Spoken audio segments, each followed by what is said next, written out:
በስመ አብ ወወልድ ወመንፈስ ቅዱስ አሐዱ አምላክ። እኔ በእግዚአብሔር ፊት የምቆመው ገብርኤል ነኝ። የሉቃስ ወንጌል ምዕራፍ 1 ቁጥር 19።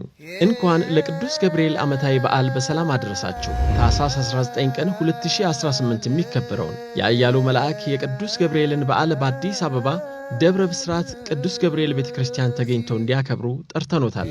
በመሃል አዲስ አበባ የታላላቅ ሊቃውንት ማዕከል በሆነው በደብረ ብስራት ቅዱስ ገብርኤል ቤተክርስቲያን ተገኝታችሁ በዓሉን በማክበር በረከት ታገኙ ዘንድ ጥሪያችንን እናስተላልፋለን። እንኳን ለታላቁ መልአክ ለቅዱስ ገብርኤል በዓል አደረሳችሁ አደረሰን። እኔ በእግዚአብሔር ፊት የምቆመው ገብርኤል ነኝ እንዳለ ቅዱስ ገብርኤል በዓልን ለማክበር ከቅዱስ ፓትርያርኩ ጀምሮ ከተማችን የአዲስ አበባ ሀገረ ስብከት ሊቀ ጳጳስ ባሉበት የሚከበር ስለሆነ መጥታችሁ እንድታከብሩ በእግዚአብሔር ስም ጥሪያችንን እናስተላልፋለን። በዕለቱ በተለያየ ምክንያት መገኘት የማትችሉ ስዕለታችሁን በኢትዮጵያ ንግድ ባንክና በአባይ ባንክ ሂሳብ ቁጥሮች ማስገባት ትችላላችሁ። የበረከት በዓል ይሁንልን። የደብረ ብስራት ቅዱስ ገብርኤል ቤተክርስቲያን ሰበካ ጉባኤ ጽሕፈት ቤት